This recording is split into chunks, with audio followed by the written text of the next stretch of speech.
السلام عليكم ورحمة الله وبركاته. كيف حالكم يا شباب؟ أخباركم؟ إن شاء الله كلكم كذا مبسوطين. هذه أول حلقة راح أرفع على اليوتيوب إن شاء الله. الحلقة هذه اللي راح أتكلم فيها بس فقط تعريف عن اللعبة، إيش الأهداف اللي راح أسويها، أو كمان معانا البناء، الاستراتيجيات، الأشياء هذه. الحلقة هذه حتكون صغيرة مرة، تقريبا 5 دقائق 7 دقائق، ما حطول أكثر من كذا لأنه بس أبغى أتكلم في كم حاجة. اول شيء معكم الكاسر جيمر. طبعا عندي العاب كثير العبها. روكت ليك، عندك ليجند اوف اللي هي لول، ليجند اوف ليجند اسمها تقريبا. وعندك كمان رولي كوستر اللي هي حقت الملاهي. في العاب كثير العبها غير الالعاب هذه. تراك سيموليتر برضه اني العبها. لكن اكثر الالعاب اللي العبها زي ما انتم شايفين هي لعبه رست. اللعبة هذه يا شباب اديك منها تعريف سريع كذا، سريع جدا عنها. اللعبة هذه مدموجة باللعبتين. اللعبة الأولى واللي مشهورة تقريبا 90% الناس يعرفوها، اللي هي لعبة ماينكرافت. نفس فكرة لعبة ماينكرافت، البناء والتجميع والأشياء هذا. بس إيش الزيادة اللي عليها؟ الزيادة اللي عليها دمجوا فيها زي لعبة، تقريبا لعبة زي لعبة كذا اسمها كوانتر سترايك، إنه صار فيها كمان أسلحة بحيث إنك تقتل الناس، أوكي، وتاخذ أغراضهم وتريد بيتهم. طبعا حيقابلنا شوية مصطلحات في اللعبة يا شباب، انا راح اقولها لانه تقريبا الناس ما يعرفوا ايش المصطلحات او ايش معناها، لانه احنا عرب، اوكي. وفي كلام من ضمن الكلام العربي يقولوها زي كلمة مثلا ريد، عندك كلمة فول جير، فاونديشن، ايش كلام زي كذا. طبعا هذه حشرح لكم اياها في الفيديوهات اللي جايه ان شاء الله. ايش معناها؟ يعني حديكم سريع. الريد يعني معناته غزو. لما واحد يقول لك I will raid your base معناته راح اغزو بيتك يعني، او راح اهاجم بيتك. الفول جير ينقال على اللاعب اللي هو لابس الدروع اللي هو اقوى الدروع الهاي كواليتي، ومع اقوى الاسلحه اللي زي السنايبر، الاي كي، الثامزون، الاسلحه هذه. طبعا يا شباب خلاصة الموضوع يعني ان شاء الله راح ابدا ارفع الفيديو من بكره، لانه الويب او الوايب حيصير بكره. كلمه وايب يا شباب معناته ريستارت، بس لما نقول وايب ماب او وايب ليفل او وايب الاشياء هذه حيكون يعني محدوده، يعني احيانا يكون وايب ليفل، احيانا يكون وايب ماب وليفل. فاهمين علي؟ ف بسم الله ان شاء الله، ان شاء الله نحاول نتوفق في اللعبه. ان شاء الله ربنا يوفقنا في اللعبه بحيث ان احنا نبني البيس.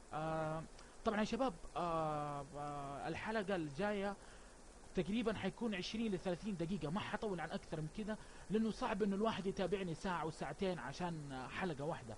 لكن ال 30 دقيقة هذه راح أعطيكم فيها الخلاصة، بحيث إنه تشوف إيش سوينا، كيف جمعنا، هل في ناس قابلناهم وقتلناهم، هل حنسوي ريد بسيط ولا لا. الأشياء هذه كلها راح أحاول إنه كذا ألخص لكم الحلقة أو التصوير أبو 6-7 ساعات في 30 دقيقة. بالله يا شباب لو عندكم اي استفسارات، اي سؤال من ناحيه شراء اللعبه، من ناحيه كيف ابني البيس، من ناحيه التول كابورد، اي تفاصيل عندكم بامكانكم تكتبوها في الكومنت، وان شاء الله ارد عليها سواء بالفيديو ولا بالرد العادي، ان اكتب لكم ارد عليكم في الكومنتات. طبعا احنا يا شباب جروب FFG. الجروب هذا متكون تقريبا من 15 واحد، تقريبا 15 13 واحد. فالبيس اللي راح ابنيه، البيس حيكون مره كبير، مره خيالي، ويبغى لها موارد يعني شيء جنان. طبعا حيكون اول يومين 3 ايام تقريبا احنا والشباب حنكون شغالين على اللعبه 24 ساعه. بس زي ما قلت لكم راح الخص لكم الموضوع هذا كله تقريبا في 30 دقيقه او 20 دقيقه عشان تشوفوا خلاصه الموضوع. والله انا ناوي انه انا ناوي يعني اني اسوي مسابقات قدام برضو، بس مو دحين لانه دحين صعبه شوي، لانه لسه بدايه قناه وكذا. فما ادري يا والله يا شباب، يمكن راح انجح بالقناه، يمكن ما راح انجح بالقناه، هذا شيء ربنا يعلم الغيب. فانا اللي لو راح اسوي اللي علي والباقي على ربنا، وان شاء الله نتوفق في هذا الموضوع. طيب هذا هو الماب اللي راح نلعب فيه او السيرفر اللي راح نلعب فيه. طبعا شباب في بعضكم حيسالوني يقولوا طب معليش يا الكاسر، بما انك حتلعب وكذا وراح تبني بدايه جديده، خلينا نلعب مع بعض في السيرفر، او معنا اصح خلينا نشوف لعبك في السيرفر، نلعب يعني جنب بعض، تبنوا جنبي وكذا. للاسف يا شباب من دحين اقول لكم ما حقدر، بسبب انه راح اصور البيس من جوا، يعني راح تشوفوا وتعرفوا غرفه اللوت وين، راح تشوفوا مدخلنا ومخرجنا من فهم البيس، لانه البيس اللي راح ابنيه من جد شيء خيالي، من جد محتاج لموارد. يعني انا اخر مره بنيتها مع الشباب والله العظيم ما اكذب عليكم، تعبوا، احنا بنجمع وبنحط التجميع في البيت ولا كنا سوينا شيء والله، ولا يعني زي ما يقول ايش، نقطه في بحر، نقطه مويه في بحر، ولا كنا سوينا شيء. ف الله المستعان، احنا ما نقول الا الله المستعان. فدعواتكم لي يا شباب، بالله اللي عنده استفسارات، اللي عنده ملاحظات، اللي عنده بالله افكار يعطيني اياها، ترى ما ارد احد ترى في الموضوع هذا، بالعكس انتم كذا تساعدوني ان انجح في القناه، وترى ما اقدر انجح في القناه لحالي، ترى يد واحده ما تصفق، ترى كلكم لو ساعدتوني ترى حنجح باذن الله. ف ان شاء الله خير، الواحد ان شاء الله خير، في امل في امل.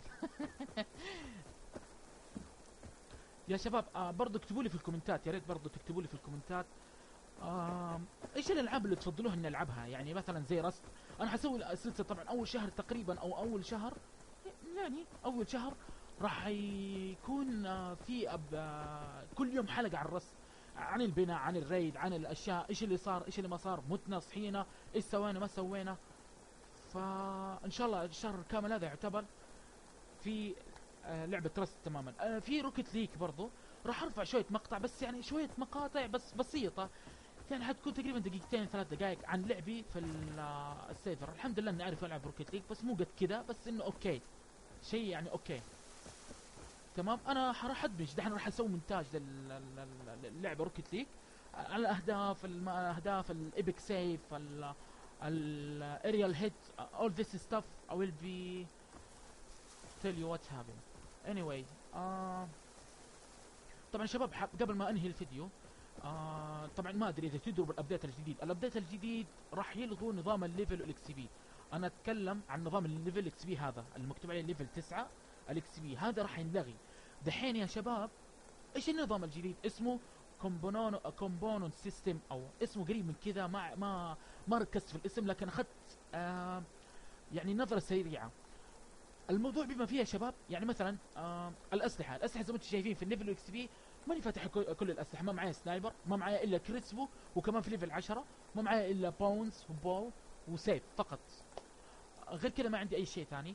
فان شاء الله ان شاء الله السيرفر الابديت اللي جاي ترى مره شيء حماس، بسبب انه حيلغوا النظام الاكس بي، الليفل والاكس بي هذا حيلغوه تماما، وحيطبقوا نظام الكومبوننت سيستم. ايش هو نظام الكومبوننت سيستم؟ نظام يا شباب، نظام الكومبوننت سيستم هذا عبارة عن الايتمز اللي عندك كلها مفتوحة. يعني مثلا لو عندي مثلا اي كي مفتوح، يعني مثلا ميديك عندي اللي هو الاسعاف، الضماد، في ابرة وفي شنطة اسعاف، ما هي موجودين في الكومبوننت سيستم، راح يكونوا موجودين، بس انه في شروط تطبق. يعني مثلا هنا قارين يا شباب وود، مثلا نفترض انه هذا الضماد ما اقدر اسويه، هو نقدر نسويه، بس انا اعطيكم مثال عشان تفهموا علي. مثلا ما اقول لك محتاج 25 دقيقة، ايه ضماد، ايه محتاج مثلا 4 كلود، اوكي.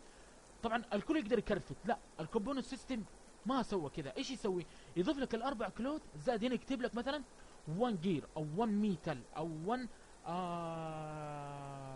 هاي كواليتي ميتال، شيء زي كذا.